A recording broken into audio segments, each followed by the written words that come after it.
Is this a good time to buy a home?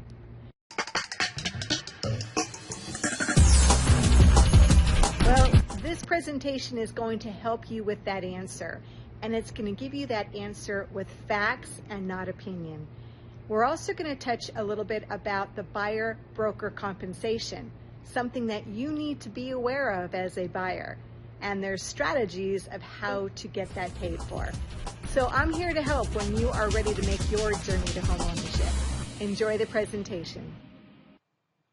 Is now a good time to buy? How will the buyer broker compensation rules apply to me? Have you had these thoughts? If yes, then this is the perfect short presentation to provide the education you are seeking to help you prepare for your home purchase. While inflation has made housing unaffordable with higher interest rates, home values continue to increase due to the continued shortage of homes. Here is a graph provided to us from the National Association of Realtors. Home values crashed in the Great Recession, which officially started in December of 2007 and officially ended in June of 2009.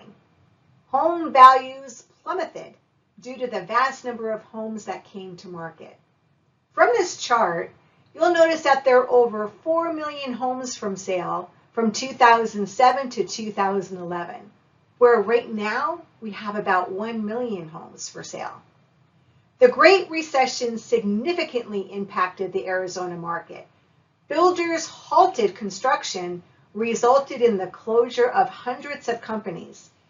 In fact, in Arizona alone, builders build approximately 40,000 new homes that come to the market every year. With 10 years of homes not being built to the normal production, combined with a surge of millennial home buyers, along with the reluctance of baby boomers not being able to sell their homes due to the fact that they have low mortgage interest rates on their current mortgage, this only compounded the existing housing shortage. This is why home values continues to increase.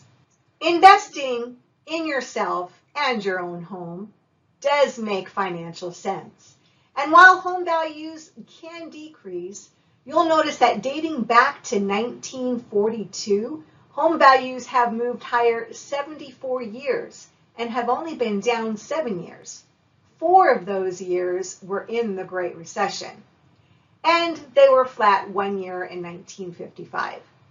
That means residential real estate has a 90% win rate as an asset class. Regardless of interest rates and throughout elevated rate periods like the 70s and 80s, homes still continued to appreciate. Think in terms of decades rather than months or a year or two. Homes have always been intended as a long-term investment, and this chart validates that values do increase over time. And when you're ready to proceed, you'll want to learn more about your local market. So you should be having conversations with your realtor. Your lender may also be able to provide you with what's called a real estate report card, which provides valuable insight to the community you wish to invest into. Asking questions and learning more about the area you wish to purchase a home in is a very smart decision. Another reason why having a buyer's real estate professional with you every step of the way is essential. The real estate professional that referred you to me or shared this video with you has your best interests at heart. They want you to work with a team that will ensure your goals are met. They want you to have an advocate, especially in the lending side of the transaction. There is a lot of value of having your team chosen. The preparing and planning stage is one of the most crucial, as you want to ensure that what you want to buy is what you can actually qualify for. Your lender will help you with this process, and you're going to provide them with your buyer-broker agreement to them. Why? It's a part of your loan process. It's important for them to know all the aspects of your loan file to help you prepare for a successful closing. Once your buying plan is created, and prepared for success, then during the home buying process, you're going to need an excellent negotiator that will lead you throughout the purchase contract, which, by the way, is a legal document. Negotiations are not just getting your offer accepted. It happens throughout that escrow process. So having a skilled negotiator is imperative. There's a certain timeline that you'll go through, and having an understanding of this timeline will help you understand the process so you can move forward confidently. Step 1, you're going to meet with your agent and share your dreams and your goals. They're going to review current market conditions with you, as we had shared earlier. Step 2, now it's time to meet your loan officer, and they're going to perform what's called a pre-qualification. This meeting will allow you to understand what you qualify for along with your buying strategy. Okay, step 3, the buyer-ready pre-qualification form has already been delivered to your agent, and now it's time for your agent to really dive deep into what you're looking for. Your agent will create a customized portal where you'll be sent homes that meet your chosen criteria. Step 4, you're going to preview properties that you like. Showings need to be scheduled, and your agent will find out more about the seller's commitment in paying for your buyer broker fees. And they'll communicate that back to you, so you'll be able to make an informed decision of how you wish to proceed with that particular property. Step 5, okay, you found your home, and now you want to make an offer. So your agent is going to send that MLS listing to the loan officer, so current pricing can be obtained and forwarded to you to ensure that the numbers continues to meet your goals.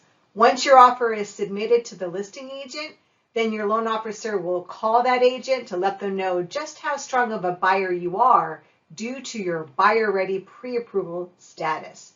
Once your loan offer is accepted, then you're going to provide an earnest deposit. This allows your agent to open escrow, and those funds are deposited and will go towards the purchase of your new home. All right, step 6. Now you're in the processing stage of your home purchase. Your agent's going to walk you through the contract to ensure all timelines are met. And then your loan officer might be needing to gather updated financial documents from you for your pre-approved loan file, because that loan file now turns into a live transaction and your file will move into processing. Once your inspection is completed, this is where your lender will gather your appraisal fee. Your lender will be your advocate and ensure that the home passes your inspection before spending your money on that appraisal report. And finally, number 7, both your agent and your lender will continue to have your back even after the closing. Your agent will be your contact for all things real estate. You need an electrician, a plumber, a landscaper? Your agent will be your go-to person for that. Your lender, on the other hand, will continue watching rates, and if rates drop, they will reach out to let you know. They'll explore numbers for a rate term refinance to see if it makes sense or it might not make sense. Your best lender will guide you to what is best for you. If you want to expand your real estate portfolio or tap into your equity for home improvements, your lender will be there to guide you on the financial side of homeownership. Your team's goal is to be there for you today and the tomorrows to come, providing real and valuable information every step of the way.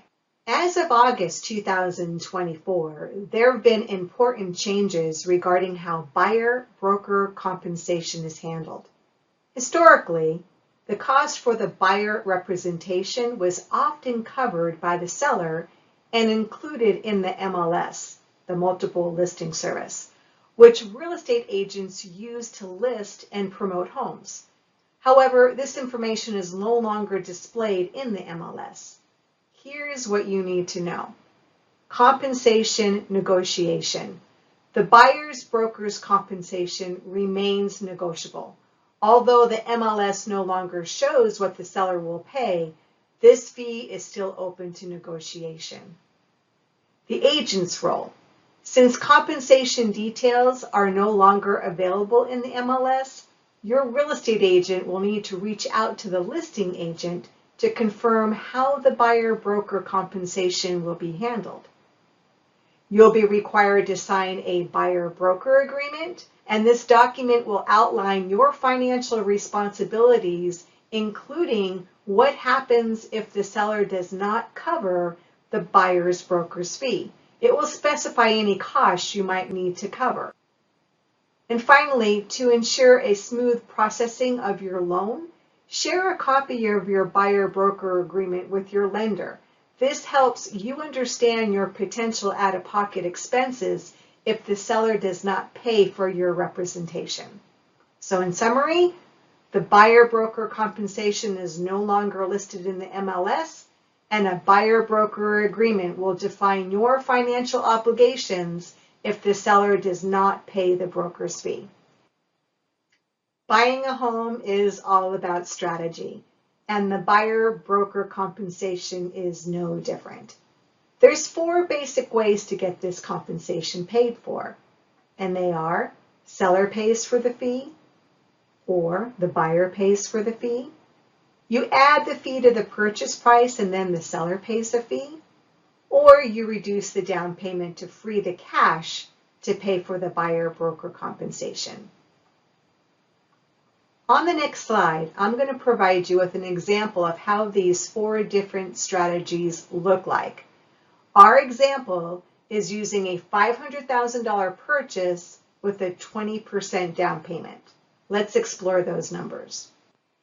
We will assume a 3% buyer broker agreement. Therefore, for a $500,000 purchase, that would mean $15,000 would be needed to pay for the buyer's representation.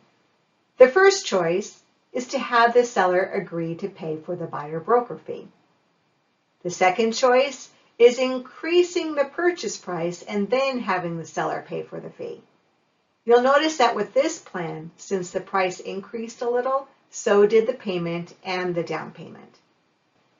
The third choice is to reduce the down payment to cover the fee, which would increase the loan size.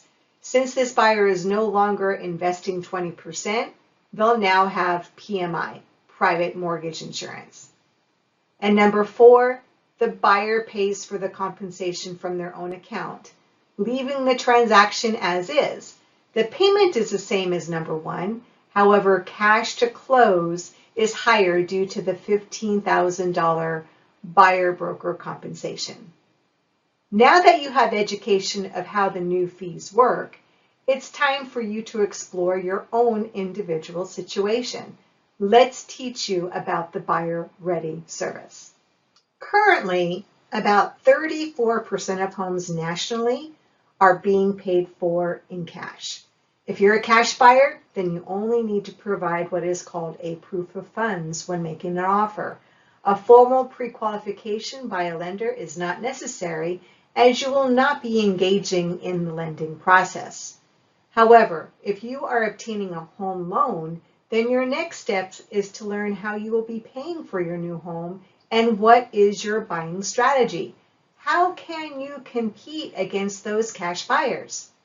By having a prepared loan file with the support of your lender being an active part in the negotiations part of your new home purchase. Your lender will interview you to ensure a plan that meets your goals is created. The plan and your numbers will be reviewed with you. And since you provided your buyer broker agreement, your lender can now show you what your cash to close requirements would be in the event the seller is not willing to pay for your buyer broker fee. This is really important information for you to be aware of. You'll be invited to proceed with the Buyer Ready pre-approval process. Financials are gathered, your loan is sent to processing for validation and review, and once completed, a strong pre-qualification is issued. Now, once you find your home and you wish to purchase that home and make an offer, your loan officer will provide you with current interest rates so you can proceed with confidence, knowing your numbers are as they need to be. With permission from your agent, your lender will even call the listing agent letting them know just how strong of a buyer you are due to your pre-approval. I've been told by many listing agents that this proactive approach is the reason why our clients' offers were accepted above others. This plan works. The requirements to get started are simple. You need to be ready to purchase a home.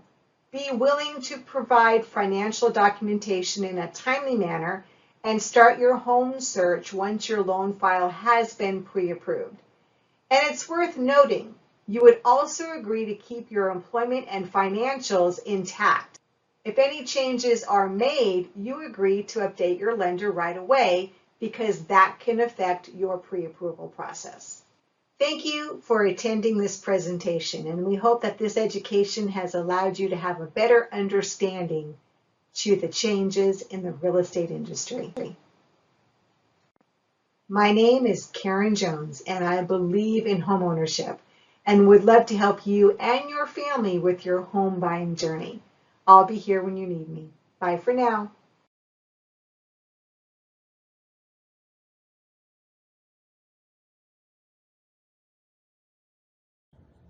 So buying a home is all about strategy. When you're ready to get yours, I'm here to help. So give me a call today.